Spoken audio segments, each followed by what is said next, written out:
Hello and welcome to the Aquarium Dilemmas podcast. I'm your host, ScienceGal Aquatics. I'm Kerri, and this is my co-host, Jesse. Welcome to the latest episode of Aquarium Dilemmas.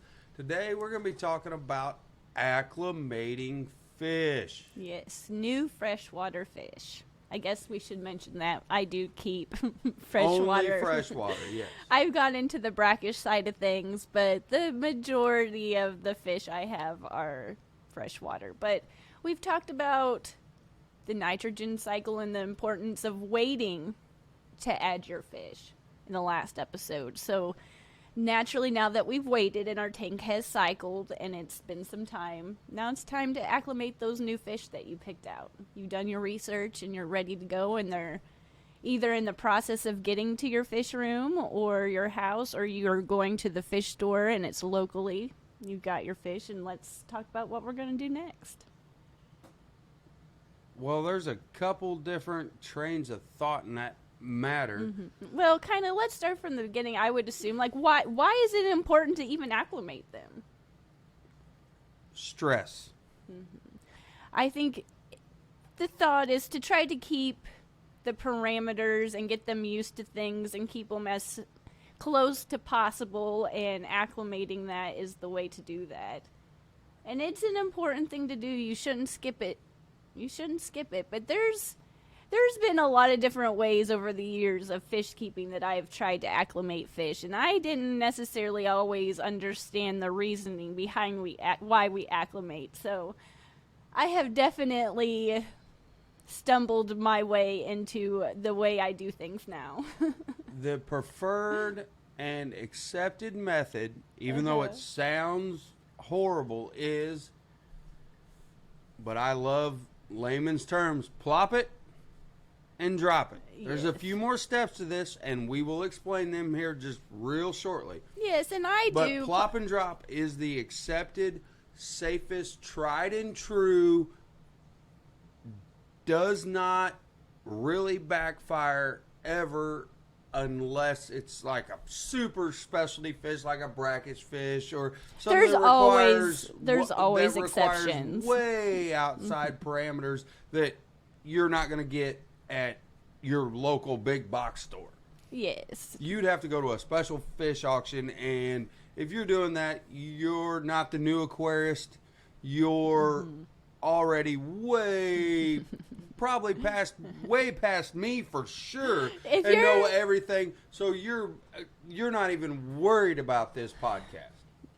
Yes. I would say if you're getting specialty fish that require a very specific routine and there's no room at all for wiggle room or air, then you're probably well past why we acclimate. But it is still even good to refresh why we do the small things, because sometimes it's easy to overlook the small things in your routine when even you're that experienced. You're thinking about other things, and sometimes it's easy to just kind of gloss over some of the simple things. And acclimating fish isn't necessarily the simplest thing if you get into like what's going on in the chemistry of the bag and all of like what's going on.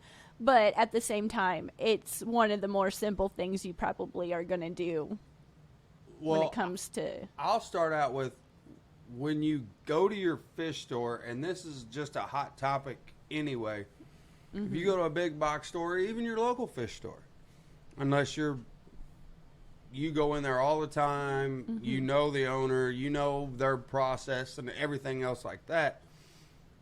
Your big box stores, they get their fish in. Well, all those tanks all use the same water.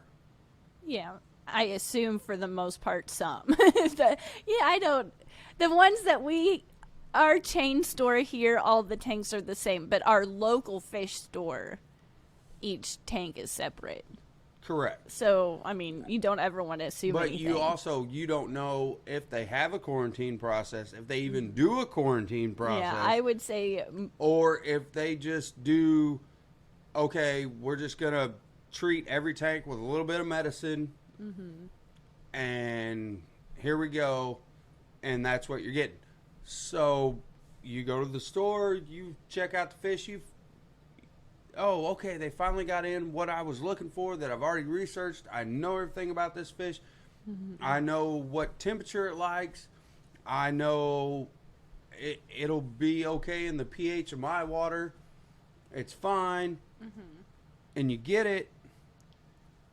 Then comes in, even for before the acclimation, is it the only fish going in that tank, or do you already have fish in it? If it's a brand new tank and you're stocking a brand new tank, brand new aquarium, it basically is your quarantine tank. Yes, but we're not talking about quarantine tanks at like this. Well, if you already had an aquarium set up, Because whether it's a quarantine tank or it's a community fish tank and that's your only tank, the acclimation process to get them into the water is still probably going to be in somewhat the similar fashion of what works best. It will be almost identical, and we'll have to go into quarantine tanks. Yeah, that's a whole other topic. But for the sake of right now, let's say ideally you go to your local fish store that's only 5 minutes down the road. You pick out the fish that you have been researching, and it's the day to bring them home, and they're only in the bag for 5 minutes. That's ideal, because a lot of the chemistry of the water, they haven't been in the bag long enough to go to the bathroom or excrete things long enough to change that water. So you can bring them home, and at that time, I bring home fish from the local fish store, I'll let them sit in my fish room somewhere in the corner, just in the bag for probably 10 minutes just to get used to the room temperature. And then from there, I'll put them in the tank and let them float for 15-20 minutes. But that's because they haven't been in the bag very long. If I'm getting them shipped in from a website, or I've gone to a fish show and they've been in the hotel room for a couple of days, the process is a little bit more sped up. But at the same time, I let them try to get used to the room temperature first and then float in the tank. But if they've been in the water for a while, I will just get them out as quickly as possible. I just won't even let them float, because that's just if they've been in the bag for a long time. So there's a lot of different ways to do this, and if it works for you, you have a system, then continue that. But there's a couple different ways to do it, I guess, is my point. Well, there's no wrong or right way to do things, but what I think about is how long they've been in the fish bag.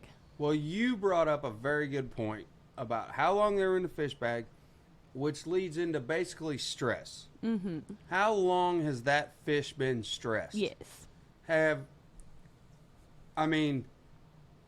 We all understand it, but the easiest way to explain it is, unless you're in Olympic shape, do 30 sit-ups as fast as you can, and then tell me you're not going to breathe hard. Mm-hmm. Well, when you're moving fish around,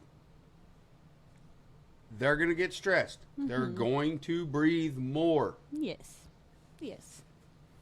And between stress and temperature is the two biggest things that start to lead to the downfall of the process that I'm going to talk about. Yeah, and when I first started keeping fish and being old enough to even realize you're supposed to acclimate fish, I was worried about everything. I wanted to try to match the temperature.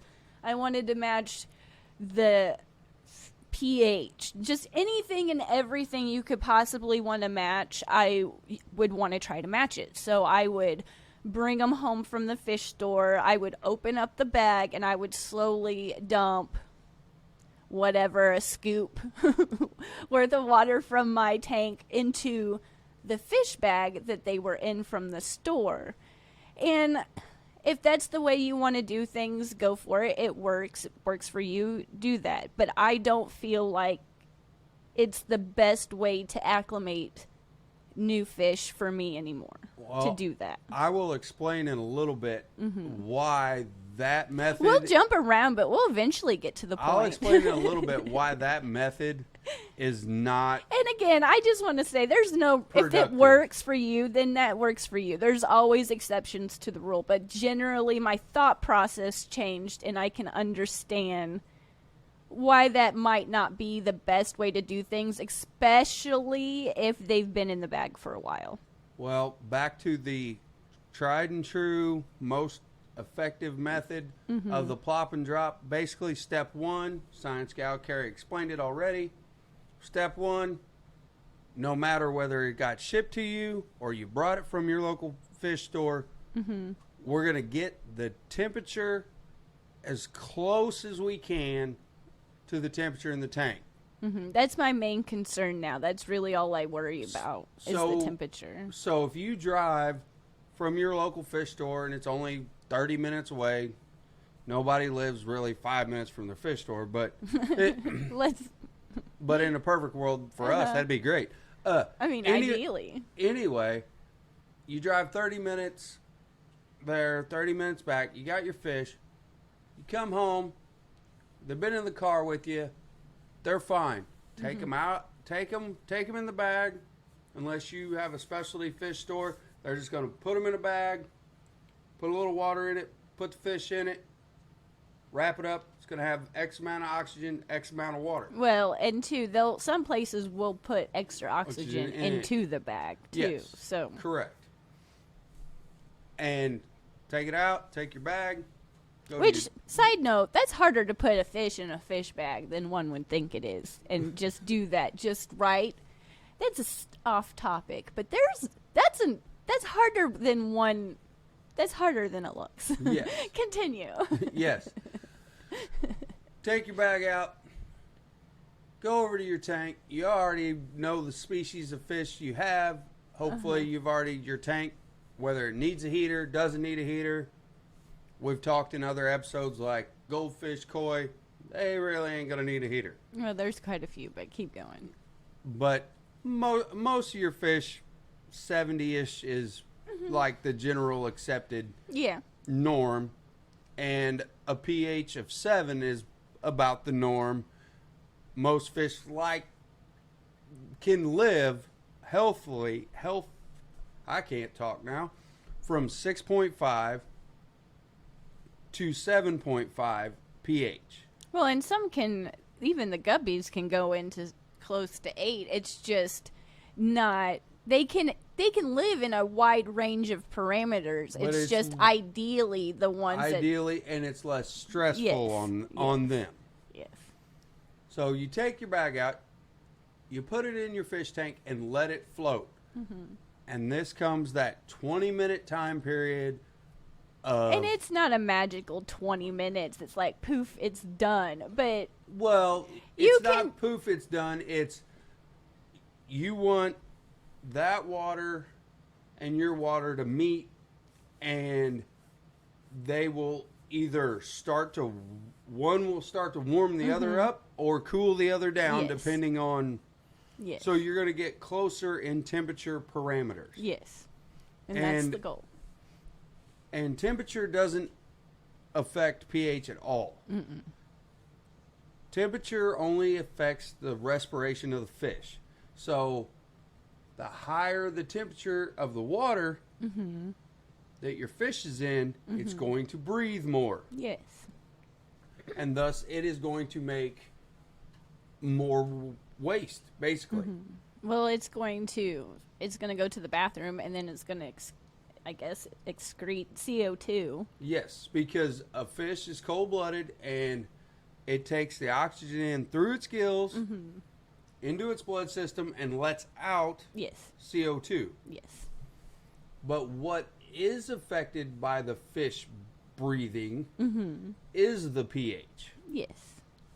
Well, and also, you're going to probably get to that point, but because there's CO2 in the bag, that ammonia in that fish bag is less toxic to that fish because of that CO2 being in the water. But once you open that bag, that's why you don't, when you are letting them float and you just bring them home, or you just get them in the mail, don't open the bag.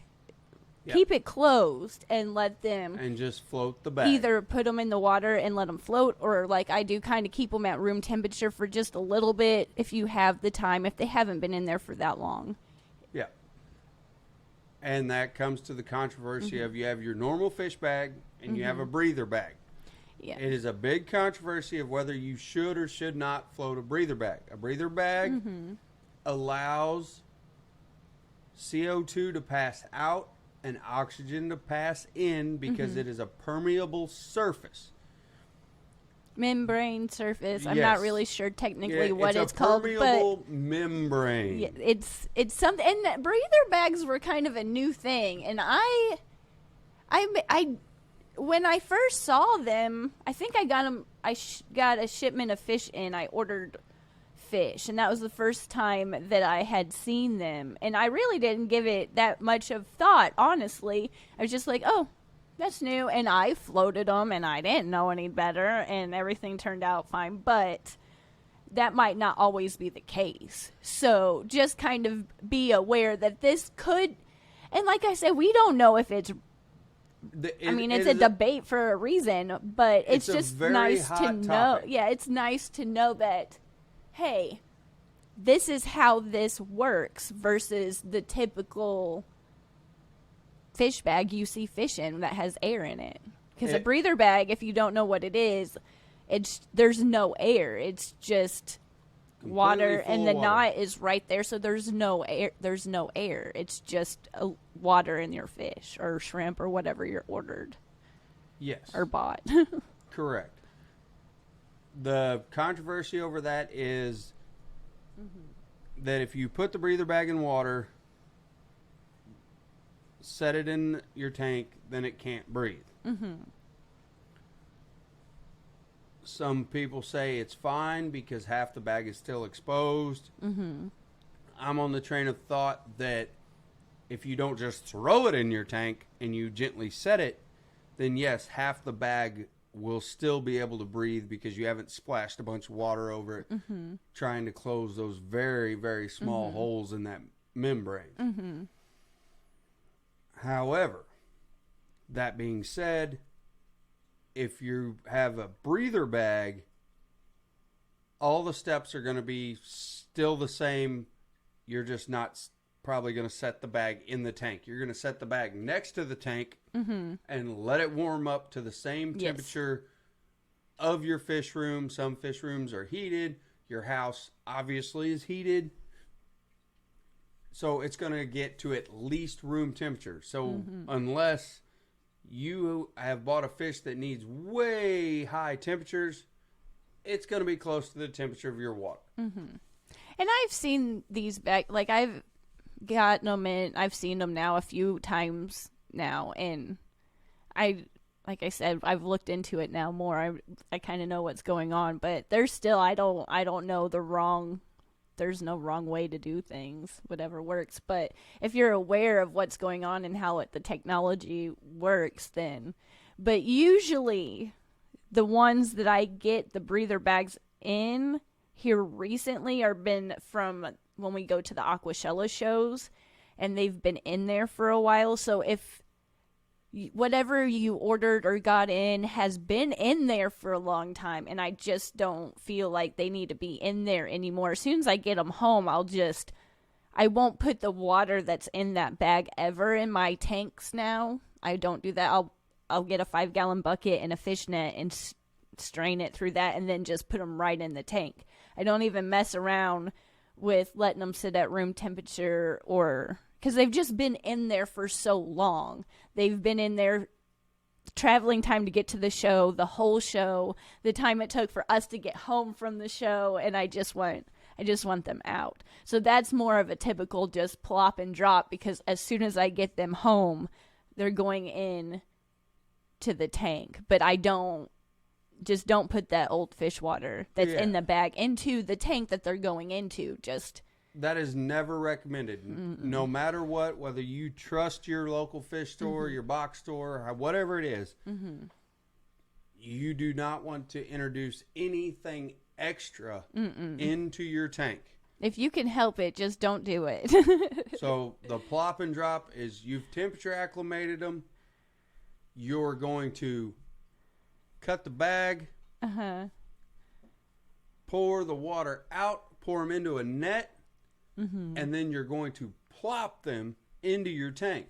And that all sounds wonderful, but I'm going to hit you with a little bit of nerdy knowledge.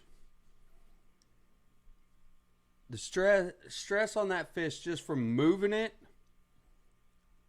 is hard on it. You'll be able to look in the bag and notice it breathing, watch its gills move way more than probably what it should be. And no matter what, whether it's a breather bag or a regular fish bag, water itself, unless they actually put extra oxygen into the bag, only has about 3% oxygen, O2, in the water. And then here comes where the pH really makes a difference of why your fish might gasp, why you might see them swimming erratically when you put them in the tank if you open the bag and just kind of leave it open. Because when the fish breathes, it produces CO2, and that starts to fill up the bag. And in a regular fish bag, the higher the levels of CO2 go, and ammonia go, your pH keeps dropping. That's why you don't want to open the bag immediately. Circling back to what we kind of said earlier, while that bag is closed, even though the ammonia is high, that pH is low. And that is because of that CO2. But once you cut that bag open, then you introduce oxygen from the normal air, and that CO2 goes out. And CO2 and oxygen, anytime they're in the air, they try to balance each other out. They try to equalize. And that free ammonia from that fish will become toxic when the pH goes up. When it goes back up and it's heading towards the alkaline side, headed towards the base side or higher, then that's when you get in trouble. That's when things can go south really, really fast. And that is the biggest concern of ours. That's why the plop and drop method is so wonderful, because you've got the temperature of the water close enough.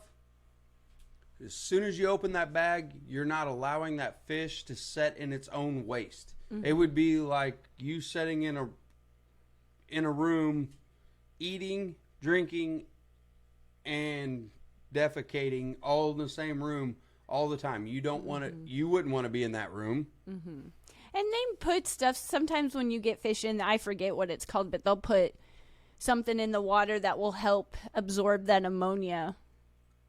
The API stress coat will do that.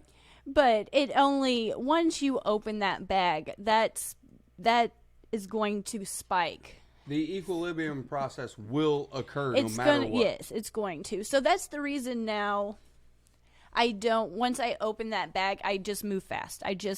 Once I open it, I just move as fast as I can to get whatever I ordered or bought into the tank. But like I said, if I have the time and they haven't been in that bag, but I don't know, 20 minutes maybe at the most, because by the time you pick them out, they scoop them, you bring them home, then I have more time because they haven't had time to excrete as much. But if they've been in the bag a while and you just have that feeling, you've been watching them, you just know when they're just extra. Know. This may be the first time. I know, but you can see them breathing. Like you said, you can see them breathing hard. They've been in the bag for 2-3 days plus in the mail. You want to get them out of that water. You like the stuff that I used to worry about trying to match and trying to scoop water into the bag once it's open and trying to get everything acclimated just right. If they've been in that bag for a while, I don't want to try to get them acclimated to ammonia levels, because all ammonia levels is bad. Exactly. I don't want to try to take the time to get it acclimated to nitrates and nitrites, because I just want them out of the water. The pH is... Well, you're essentially trying to cycle. If you're trying to, in the way I look at it, you're trying to cycle a little bitty bag of water if you're wanting to do it slow. Yes. You're trying to go through the whole nitrification process. Well, and it's not. I wasn't trying to do that. That's not what I was trying to do in my head. But that's what the water's trying to do.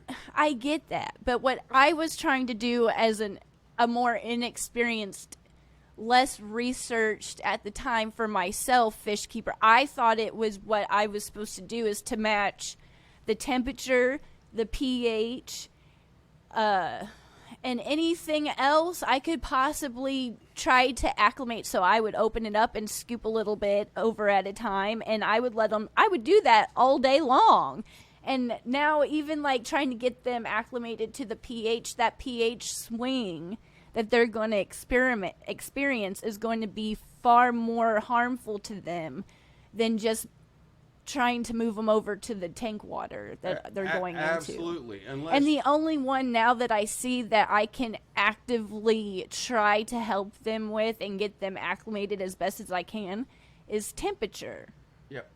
Yeah, the pH swing is big, and it means a lot, but the pH swing that's going to happen in that bag, if you open it and just leave it open, is going to be way further than probably, I'm going to say 90% of the time, your tank pH. But again, that's only if they've been in the bag long enough to excrete something. If they've only been in the bag 5 minutes, they're not going to have time to excrete enough. True.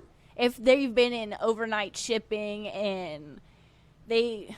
it's taken, or they got lost in the mail and they've been in the mail for a week. It's just I would say if they've been in the bag for over a full day, then. So then, according to your opinion, which I am, and I could be completely wrong. And again, I'm dealing with smaller fish. If you went to the fish store and you got an Oscar that's 8 inches big or something, that fish is just going to produce more. So I would say you still want to get that fish out as quickly as possible, because it's just going to excrete more. It's a bigger fish.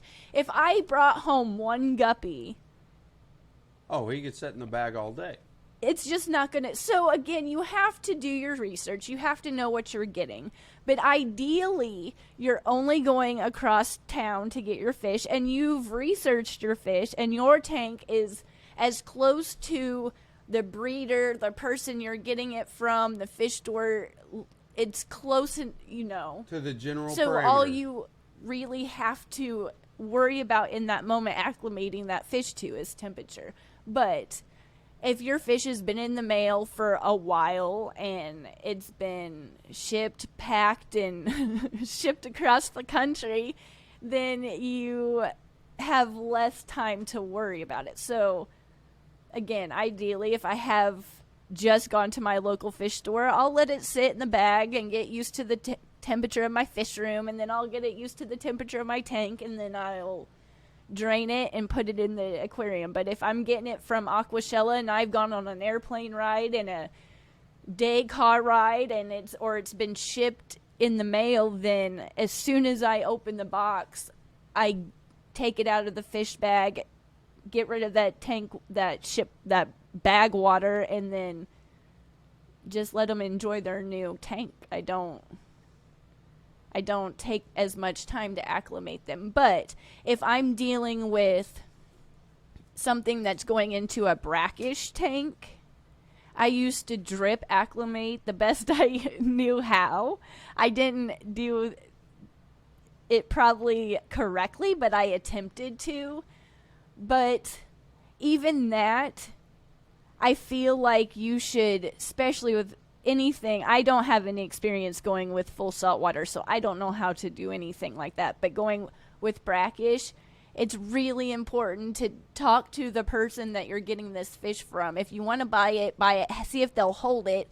So then you have time to get that salinity, that specific gravity just right before you bring home that fish, because that drip acclimation process that I did on that freshwater lionfish was stressful for that fish. It was stressful for me. I don't know if it did anything any favors. But again, at the same time, if that's what works for you, there's always specific specialty fish out there that might be the only way to do things. So just, I guess our point is there's just do your research and plop and drop. Go, unless if it's a specialty fish, you already know it's a specialty fish. Yeah, They're you gonna already tell know. you it's a specialty fish. I feel like we're making this topic extremely complicated, but it's... Oh, well, I'm going to cram it down into my highlight points, and then you can hit yours. My highlight points are, number one, temperature. No matter whether it's shipped or you get it local, get it in your fish room, get temperature back to it, whether it's 10 minutes, 5 minutes, 20 minutes.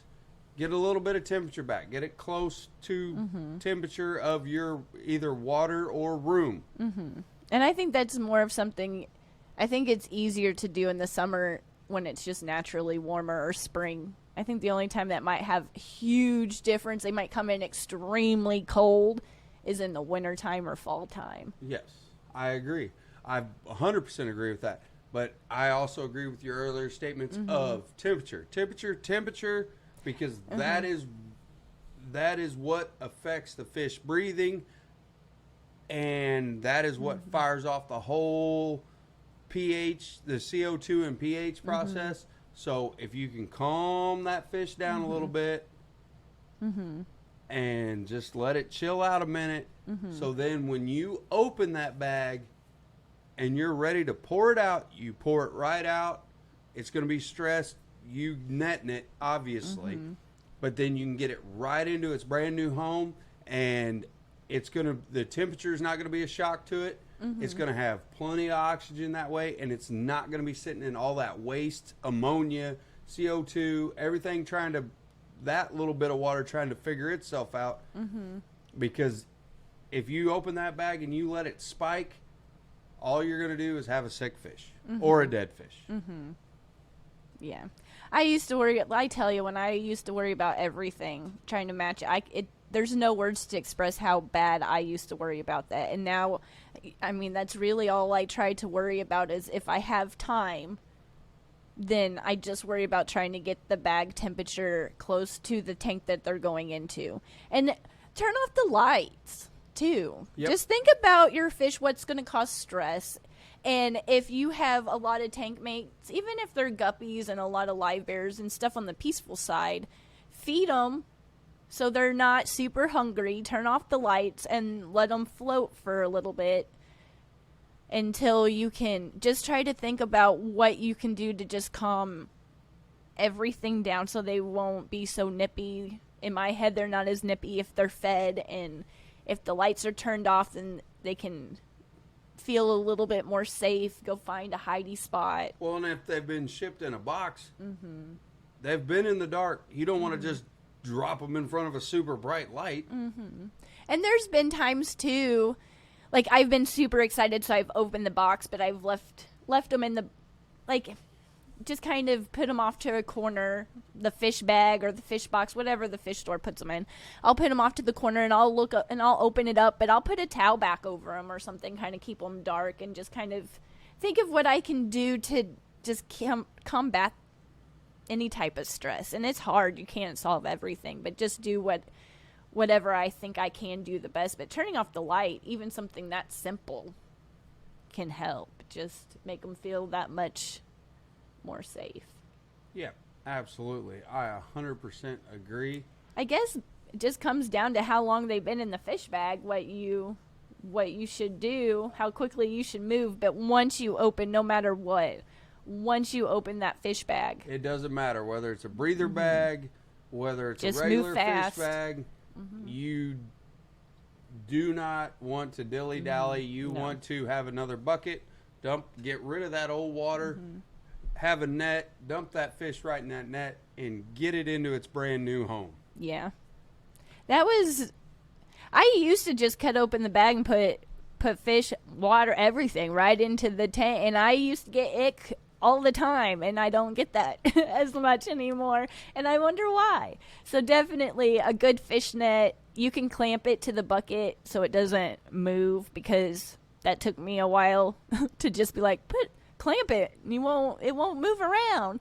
But just pour that dirty fish water right through that fish net, catch it in that 5-gallon bucket. If any of the fish jump, they're right there so you can grab them. But just once you open up that fish bag, just move fast and put those fish right in there, or shrimp, or whatever you ordered. And my pro tip for fish bags is don't take the rubber band off. Don't take the rubber band off. This is going to sound goofy. We used to try to save those fish bags, and I never understood why I did that. I never used them. I never needed them, but I always would try to save all that stuff, and I was just a pack rat. And now just cut the fish bag open. Just cut the corner. The bottom corner. Cut the one of the lower bottom corners on an angle. Your fish will come out easier. You'll be able to tell if you didn't get all your fish out, which is one of our mistakes. Yeah, pro tip. Always check the fish bag like 2 or 3 times. Even if you think, and you got all the fish out. Check the fish bag. Yeah, if you want to hear some more of our mistakes, check out our mistakes episode. Goodness. But that is my pro tip. Don't take the rubber band off. Cut the corner of the bag. Fish will come out a lot easier. You'll be able to check the bag easier. Everything will just go a lot faster. Yes. So I guess just kind of wrapping up, it's not that hard of a process. We probably made it way more complicated, but it really just comes down to temperature and how long your fish has been in that fish bag. The larger the fish, of course, the even less time you have. Or if they packed a whole bunch. If you have like 100 small tiny fish in one big fish bag, you probably have a little less time too. But yes, just if you have the time and you just got them locally, let them acclimate to room temperature for 10 minutes or so, then move them over to your tank and let them acclimate to the fish tank water there. But let them float for 15, 20 minutes. There's no magical time. Just you can feel the temperature of the water in the bag and the temperature of your tank water. You can kind of feel that to see if it's close, if they need more time. And then cut the fish bag open, drain the water, and put them in there. If they've been in there for a while and you don't have that much time, but you feel like they're still in pretty good shape, then let them float. Take them out of the box and just let them float for 15, 20 minutes too, and do the same process. But if they've been in there for a long time, they're gasping, their fins are clamped, and they look like they have the beginning stages of fin rot or fin burn, they just don't look too good. Just open the bag, get them in the water. Don't worry about it. Just get them out. Everything, trying to acclimate them just right at that point is probably going to just do them more harm, in my opinion, than good. So just kind of... Well, if they're already gasping, then that's a whole nother topic. If they're already gasping, you're on your last leg of the journey here before really bad stuff is imminent. Well, do you have anything else to kind of add to that? Do you think I made them more confused than ever, and you can explain it better? No. Again, temperature, and just once you open that bag, get them in the tank, because there is a lot going on in that bag, chemical wise, that I would love to explain to everybody, but it will take like 4 episodes.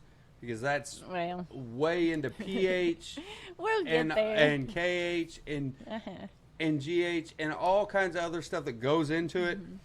The ammonia, I mean, you're really dealing with a lot going on in a little bitty container, and you're needing to get all those fish out of that container and into a bigger container.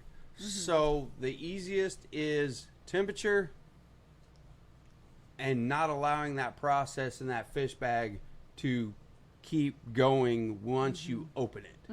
Because once you open it, it's a done deal. Yeah. And like I said, over the years, I've acclimated fish a lot of different ways, and I feel like a lot of the ways were probably not the best. I went from, like I said earlier, I'd have the fish in the fish bag. I would open the bag. I would scoop scoops of water in there all day until I felt like they were good. And then I went from that to trying to learn how to drip acclimate, and then from that to floating, to now I just tried to look at the situation and how long they've been in there and just kind of judge how good they look, and basically with that just kind of going with the temperature, and I don't worry about anything else as much. Well, so, your method now is pretty much... I just want to get my point across, I guess, as I've done a lot of things. Drop. She's a and plop it comes and drop. down to temperature, acclimate them, and plop and drop. Plop and drop again. She's a plop And and I drop. hope that this helped you in some way. And there is a whole series out there. What is it? Fish keeping simple? Simple fish keeping. Simple fish keeping on YouTube that discusses all kinds of questions. Yeah. ScienceGal's on there. A bunch of other very knowledgeable fish keepers are on there, and they all answer this same question. Yeah. And it was a lot of the same answer, but I will leave the surprise to what that answer is to you to go check it out on the ScienceGal Aquatics page on YouTube. But thank you so much for listening and tuning in, and if you've made it this far, thank you. We appreciate you more than you can ever know. And if you would like to check out the memberships on ScienceGal Aquatics, the channel on YouTube where you can watch this podcast too, check us out over there. Yep. Thank you for tuning in and listening. We will have another dilemma. I would love to go into pH with you guys very deeply, and we can talk about what it really means and how it affects your little glass box. Yeah, we'll get there. I'm not really sure what we'll talk about next, but we're excited to find out with you. So when you're here next time with us, you'll find out too what we're going to talk about. But there's a long list of problems, issues, dilemmas, and that's what makes this hobby so enjoyable, because there's so much to learn. It's fascinating to learn, and it's just a really relaxing, rewarding hobby with fantastic people. So I appreciate you so much. And again, thank you for listening, and I hope that this helps your next acclimation process easier. Thank you. I hope. Thank you. Bye.